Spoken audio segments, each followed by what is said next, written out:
batela mikombo. Yahweh, Yahweh, bénissa mikombo.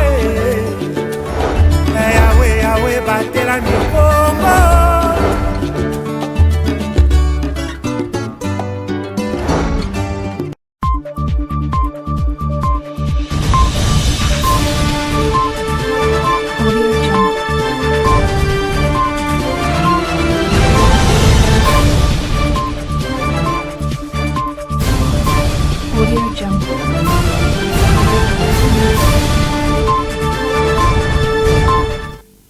Le plaisir est nôtre de vous informer. Mesdames et messieurs, merci d'être avec nous. Soyez le bienvenu dans ce journal.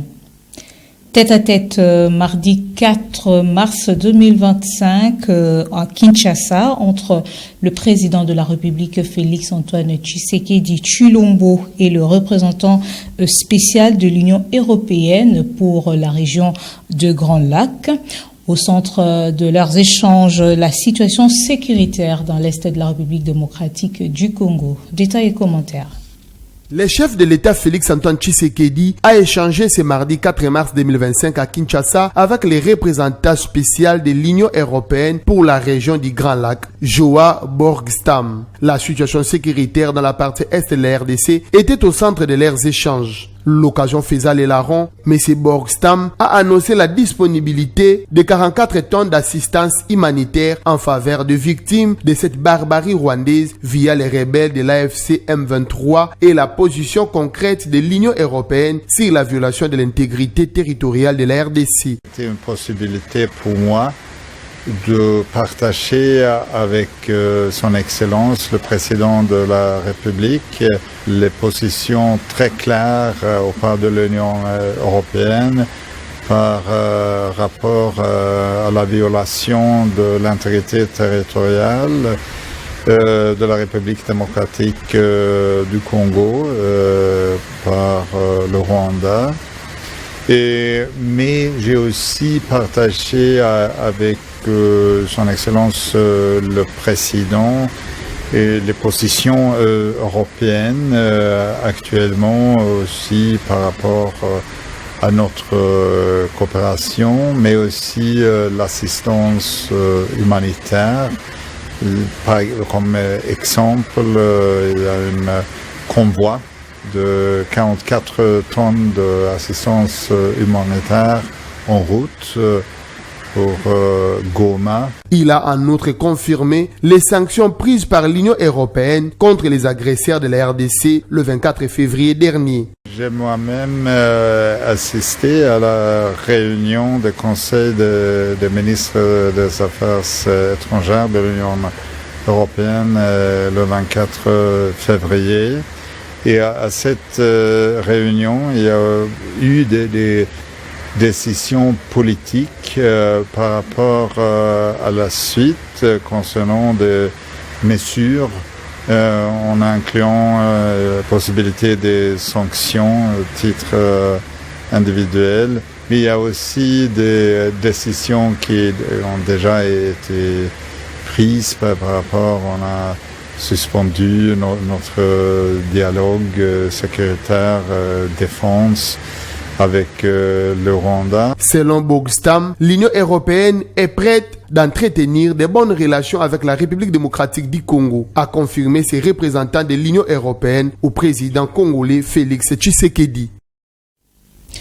Sur demande du président de la République, l'inspection générale de finances IGF va relancer dans le prochain jour la patrouille financière.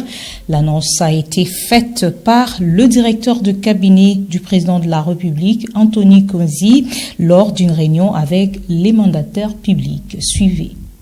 Frappé par la guerre dans la partie est de la République démocratique du Congo et en quête d'argent pour faire face à ces défis, c'est dans ce sens que l'inspection générale de finances a décidé de relancer la patrouille financière sur demande du président de la République, Félix-Antoine Tshisekedi, en vue d'une bonne canalisation des recettes. Le directeur de cabinet du chef de l'État, Anthony Kinzo, a annoncé aux mandataires publics au cours d'une réunion tenue mardi 4 mars 2025 en présence de l'inspecteur général chef des services de l'inspection générale de finances Gilles Alinguete, le passage des inspecteurs dans des établissements publics, les provinces et les entités territoriales décentralisées. Gilles Alinguete a circonscrit cette mission à l'issue de cette réunion. La présidence de la République qui a invité tous les mandataires publics pour communiquer la décision de son Excellence Monsieur le Président de la République, chef de l'État.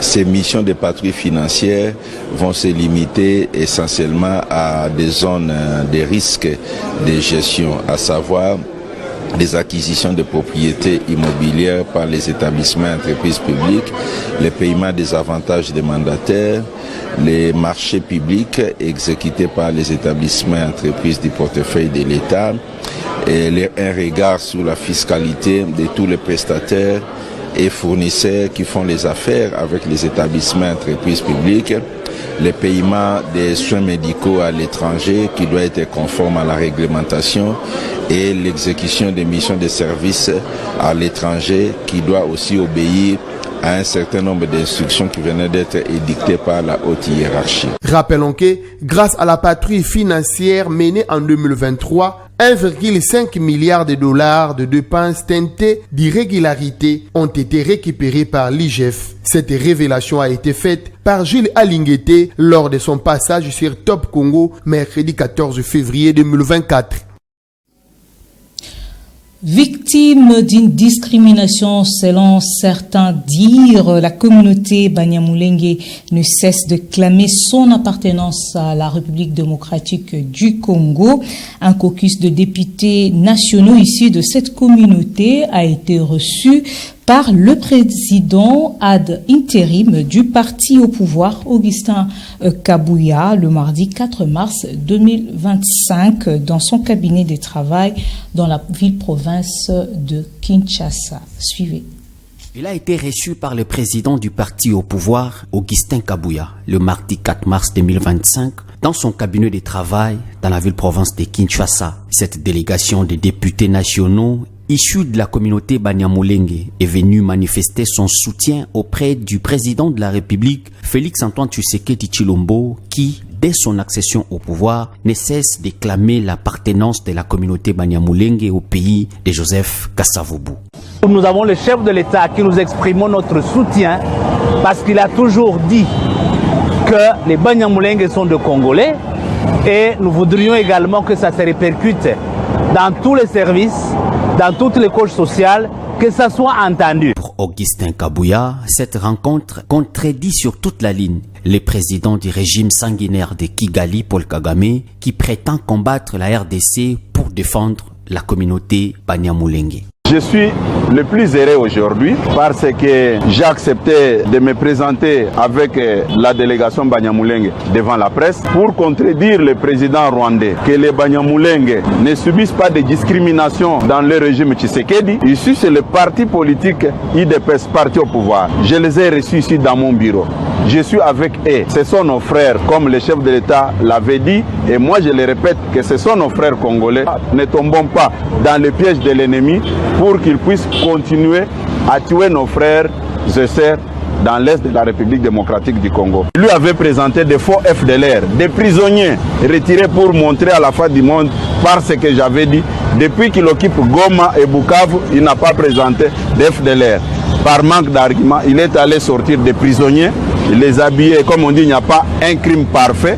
Il les a amenés. Comment expliquer un militaire qui vit au front peut avoir des tenues neuves?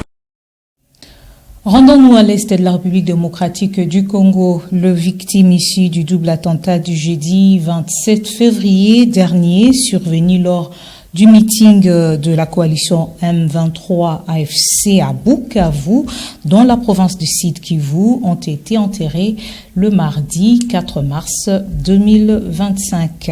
Le détail dans ces images de VOA avec la voix de Pacifique Mwanda. Bukavu en deuil. La ville a enterré les victimes du double attentat du 27 février dernier, survenu lors du meeting forcé des troupes rebelles du M23 AFC tenu sur la place de l'Indépendance. Au total, 12 corps ont été ensevelis le mardi 4 mars 2025. Le membre des familles inconsolables était sur place pour rendre le dernier hommage aux illustres disparu. Nous avons perdu un membre de la famille, mon frère aîné Bruno. Il a quitté la maison pour rendre visite à son jeune frère dans la commune de Kadoutou. C'est ainsi qu'il a succombé à l'explosion de ces bombes sur la place de l'Indépendance. En ce moment, nous sommes très inquiets. Nous demandons à notre gouvernement de nous garantir la paix s'il vous plaît. Nous nous rendons à l'enterrement dans notre village de Kabamba. Nous implorons le gouvernement de nous aider, de faire en sorte que ces tueries cessent. Après les rites funéraires, caractérisés par une messe de requiem, les corps sans vie ont été transférés dans des sépulcres. Notons que les blessés issus de ces drames sont admis dans des centres hospitaliers sur place dans la ville de Bukavu. Et le sport, on en parle également dans ce journal football, publication de la liste des léopards de la République démocratique du Congo pour la fenêtre des éliminatoires du mondial prévu le 21 et le 25 mars prochain. Le détail avec Glodino Lucano. Les sélectionneurs et managers des Léopards Football Messiers de la République démocratique du Congo, Sébastien Desabre, a rendu public mardi 4 mars 2025 la liste de Léopards convoqués pour la fenêtre du mois de mars en marge de la 5e et 6e journée des éliminatoires de la Coupe du Monde 2026. Cette liste est marquée par le retour de Cédric Bakambu, Yohan Wissa et Grady Diangana. En revanche, William Balikwisha, Gaël Kakuta, Peter Kioso et Nathanaël Mbuku sortent du groupe pour ces 2 journées des éliminatoires. Et par ailleurs, il n'y a aucun nouveau joueur qui s'ajoute. Sont convoqués comme gardiens de but Dimitri Berthaud, Lionel Mpassi et Timothy Failou. À la défense, il y a Gédéon Kalulu, Axel Twanzebe, Joris Kayembe, Arthur Maswaku, Enoch Inongabaka, Dylan Batubisika, Rocky Bouchiri et Chancel Mbemba. Pour le milieu du terrain, Noah Sadiki, Nganael Mukaou, Charles Piquel, Samuel Mutusami, Meshak Elia, Grady Diangana, Silas Katompa, Edo Kayembe et Théo Bongonda. Sont convoqués en attaque les 5 renards des surfaces congolais qui sont actuellement au top, à savoir Fiston Mayele, Yohan Wissa, Simo Banza, Cédric Bakambu et Samuel Essende. Les 2 matchs de ces éliminatoires du mondial sont prévus le 21 contre le Soudan du Sud à Kinshasa et 4 jours après, soit le 25 du même mois, à l'extérieur du pays contre la Mauritanie. En titre de rappel, le classement de ces groupes est dominé par les Soudans avec 10 points, suivi du Sénégal 8 points, la RDC est 3e avec 7 points, Togo 4e avec 3 points, Soudan du Sud 5e avec 2 points et la Mauritanie 6e avec 1 point. Le premier de ces groupes sera directement qualifié pour la phase finale, tandis que le deuxième des groupes seront soumis à la confrontation directe entre les deuxièmes avant de se qualifier à la phase finale de la Coupe du Monde 2026. Et enfin, pour terminer cette édition à l'international, le président ukrainien Volodymyr Zelensky se déclare prêt ce mardi à travailler sous le leadership de son homologue américain Donald Trump pour obtenir une paix durable en Ukraine, pays envahi par la Russie depuis 2022. Ces propos interviennent au lendemain du gel de l'aide militaire de Washington à Kiev. Le détail avec VOA Afrique. L'Europe s'inquiète de plus en plus de l'avenir de l'Ukraine après l'échange tendu de la semaine dernière entre le président américain Donald Trump et le président ukrainien Volodymyr Zelensky. Cette dispute dans le bureau ovale a mis fin à un accord portant sur des minéraux de terres rares qui, selon M. Trump, étaient essentiels à la poursuite du soutien des États-Unis à l'Ukraine. Lundi, le président qui a le sens des affaires a martelé son point de vue. Si l'Ukraine veut survivre, a-t-il dit, Zelensky doit conclure un accord de paix. Nous devons conclure un accord et cet accord peut être conclu très rapidement. Ce ne devrait pas être un accord si difficile à conclure. Je crois que la Russie veut conclure un accord. Je crois certainement que le peuple ukrainien veut conclure un accord. Plus tôt dans la journée de lundi, M. Trump a publié un message sur les réseaux sociaux dénonçant les inquiétudes de M. Zelensky qui craignait que la guerre ne se poursuive encore longtemps. Les analystes disent qu'ils ne peuvent pas prédire la prochaine action de Trump sur l'accord commercial qui est à la base de tout cela. On ne sait pas encore très bien quel est le plan de Trump. Ce que nous pouvons également voir, ce qui est apparu au cours du week-end, c'est que l'Europe s'apprête à faire davantage pour dissuader la Russie. Zelensky a quitté la Maison-Blanche vendredi et s'est rendu chez ses alliés européens. Le premier ministre britannique Keir Starmer lui a apporté son soutien, réitérant l'offre britannique de soldats de la paix et annonçant 2 milliards de dollars pour 5000 missiles de défense aérienne pour l'Ukraine. Mr. Speaker, it is right that Europe do the heavy lifting. Monsieur le Président, il est normal que l'Europe fasse du gros travail pour soutenir la paix sur notre continent. Mais pour réussir, cet effort doit également bénéficier d'un soutien fort de la part des États-Unis. US backing. Lundi encore, les deux hommes au centre de cette guerre ont délivré leur message au monde, montrant à quel point ils sont éloignés l'un de l'autre dans ce conflit qui enlise l'Europe depuis 3 ans. Je pense que le soutien des États-Unis se poursuivra à un niveau égal, car l'échec de l'Ukraine n'est pas seulement le succès de Vladimir Poutine, c'est l'échec de l'Europe, c'est l'échec des États-Unis d'Amérique. Je pense que nous avons tous intérêt à ne pas donner à Poutine l'occasion de gagner. Ils veulent que la guerre continue.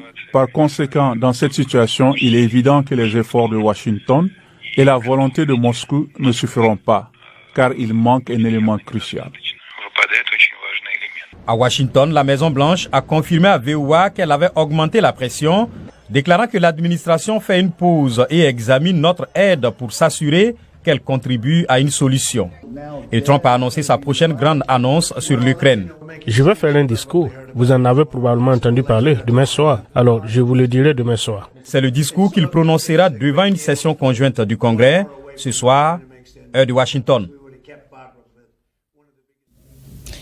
Ainsi se termine cette édition du journal. Mesdames et messieurs, merci à vous de nous avoir suivis. Le programme continue sur votre chaîne. Au revoir.